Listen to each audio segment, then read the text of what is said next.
ರಾಜ್ಯಸಭೆ ಎಲೆಕ್ಷನ್ ದೆಹಲಿಗೆ ಹೊರಟ ಅಪ್ಪ ಮಕ್ಕಳು ಮೋದಿ ಆಹ್ವಾನದ ಮೇರೆಗೆ ದೆಹಲಿಗೆ ಇದೀಗ ಎಚ್ಡಿಕೆ ಹೊರಟಿರುವಂತದ್ದು.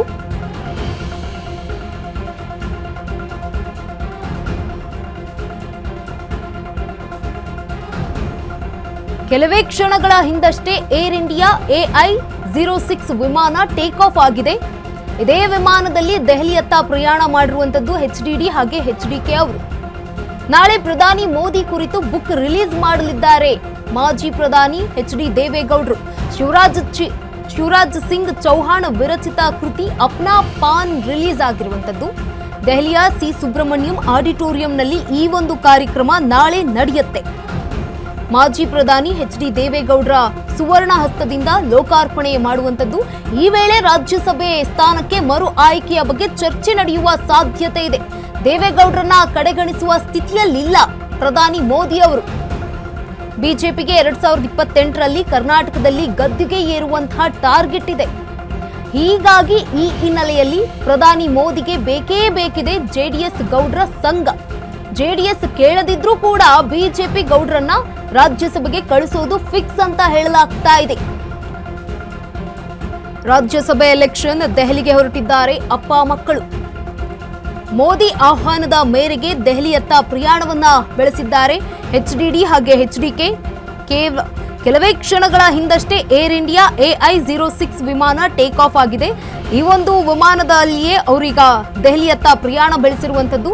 ನಾಳೆ ಪ್ರಧಾನಿ ಮೋದಿ ಕುರಿತ ಬುಕ್ ರಿಲೀಸ್ ಮಾಡಲಿದ್ದಾರೆ ಎಚ್ಡಿಡಿ ಅವರು. ಶಿವರಾಜ್ ಸಿಂಗ್ ಚೌಹಾಣ್ ವಿರಚಿತ ಕೃತಿ ಅಪ್ನಾ ಪಾನ್ ರಿಲೀಸ್ ಕಾರ್ಯಕ್ರಮ.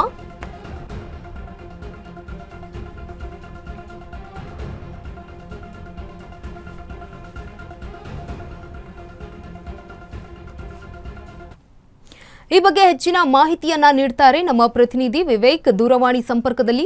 ವಿವೇಕ್, ಈಗಾಗಲೇ ದೆಹಲಿಯತ್ತ ಪ್ರಯಾಣ ಬೆಳೆಸಿದ್ದಾರೆ ಎಚ್ಡಿಡಿ ಹಾಗೆ ಡಿ ಕುಮಾರಸ್ವಾಮಿ ಅವರು. ಇನ್ನ ಅವರು ಕೂಡ ಹೇಳಿದ್ರು, ನಾನು ಯಾವುದೇ ಕಾರಣಕ್ಕೂ ರಾಜ್ಯಸಭೆಯ ಟಿಕೆಟ್ ಅನ್ನ ಕೇಳಿಲ್ಲ ಅಂತ. ಈ ಬಗ್ಗೆ ಹೆಚ್ಚಿನ ಮಾಹಿತಿ ಏನಿದೆ? ಎಸ್ ಗಂಗಾ, ಈಗಾಗಲೇನು ಜೂನ್ ತಿಂಗಳಿನಲ್ಲಿ ದೇವೇಗೌಡರ ರಾಜ್ಯಸಭಾ ಅವಧಿ ಕೂಡ ಅಂತ್ಯವಾಗುತ್ತೆ. ಅಲ್ಲಿಗೆ ರಾಜ್ಯಸಭಾ ಮರು ಆಯ್ಕೆ ಆಗ್ತಾರ ದೇವೇಗೌಡರು ಅನ್ನೋ ಒಂದಿಷ್ಟು ಕುತೂಹಲ ಕೂಡ ಮೂಡಿಸ್ತಿತ್ತು. ಒಂದ್ ಕಡೆ ನೋಡೋದಾದ್ರೆ ಜೆಡಿಎಸ್ ನಲ್ಲಿ ಕೇವಲ ಈಗ ಇರ್ತಕ್ಕಂಥದ್ದು 18 ಶಾಸಕರು ಮಾತ್ರ. ಅವರು ಒಂದು ರಾಜ್ಯಸಭೆ ಸೀಟನ್ನ ಆಯ್ಕೆ ಮಾಡೋ ಬಲ ಕೂಡ ಅವ್ರಿಗಿರ್ಲಿಲ್ಲ.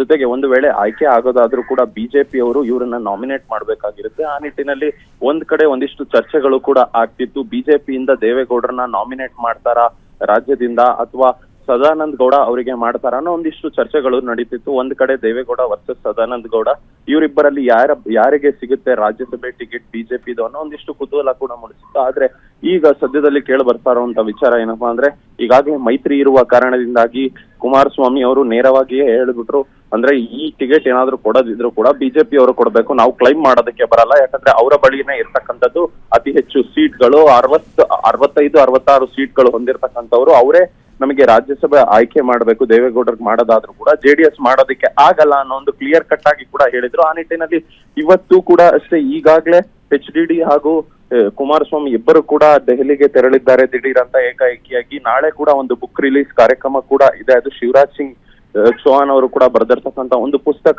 ಅಪ್ನಾ ಪಾನ್ ಅಂತ ಹೇಳಿ ಮೋದಿ ಅವರ ಕುರಿತು ಅಲ್ಲಿರ್ತಕ್ಕಂಥ ಬುಕ್. ಆ ಬುಕ್ ಅನ್ನ ಕೂಡ ದೇವೇಗೌಡರೇ ಹೋಗಿ ಅಲ್ಲಿ ರಿಲೀಸ್ ಮಾಡ್ತಾ ಇದ್ದಾರೆ ಎಂಬ ಮಾಹಿತಿಗಳು ಕೂಡ ಲಭ್ಯವಾಗ್ತಿದೆ. ಆದ್ರೆ ಒಂದು ವೇಳೆ ಇಷ್ಟೇ ಪ್ರಾಮುಖ್ಯತೆ ಕೊಡೋದಾದ್ರೆ ಕೂಡ ಜೆಡಿಎಸ್ ನವರಿಗೆ ಬಿಜೆಪಿ ಅವರು ಅಥವಾ ಬಿಜೆಪಿ ಹೈಕಮಾಂಡ್ ಇಷ್ಟು ಜೆಡಿಎಸ್ ನವರಿಗೆ ಪ್ರಾಮುಖ್ಯತೆ ಕೊಡೋದು ನೋಡಿದ್ರೆ ಒಂದ್ ಕಡೆ ದೇವೇಗೌಡರಿಗೆ ಟಿಕೆಟ್ ಕೊಡೋದು ಫಿಕ್ಸ್ ಅಂತಾನೆ ಹೇಳ್ಬೋದು. ಯಾಕಂದ್ರೆ ರಾಜ್ಯದಲ್ಲಿ ಈಗಾಗಲೇ ಮೈತ್ರಿ ಕೂಡ ಇದೆ. ಮತ್ತೆ ಮುಂದಿನ ದಿನಗಳಲ್ಲಿ ಅಂದ್ರೆ ಗೌಡರ ಮತಗಳನ್ನು ಕೂಡ ಸೆಳೆಯೋದಕ್ಕೆ ಬಿಜೆಪಿ ಮುಂದಾಗ್ಬೇಕಾಗಿರುತ್ತೆ. ಈ ಒಕ್ಕಲಿಗ ಪ್ಲಸ್ ಈಗಾಗಲೇ ಏನ್ ಲಿಂಗಾಯತ ಕಾಂಬಿನೇಷನ್ ನಲ್ಲೇ ಕೂಡ ಮುಂದಿನ ಚುನಾವಣೆ ಎದುರಿಸಬೇಕು ಅಂತ ಈಗಾಗಲೇ ಬಿಜೆಪಿ ಆಗಿರ್ಬೋದು ಜೆಡಿಎಸ್ ಎಲ್ಲರೂ ಕೂಡ ತಯಾರಿ ನಡೆಸ್ಕೊಂಡಿದ್ದಾರೆ. ಅಂತಹ ಸಂದರ್ಭದಲ್ಲಿ ಬಹುತೇಕವಾಗಿ ದೇವೇಗೌಡರಿಗೆ ಟಿಕೆಟ್ ನೀಡೋದು ಫಿಕ್ಸ್ ಅಂತಾನೆ ಅನಿಸುತ್ತೆ ಗಂಗಾ. ಎಸ್, ಧನ್ಯವಾದ ವಿವೇಕ್ ತಮ್ಮೆಲ್ಲ ಮಾಹಿತಿಗಾಗಿ.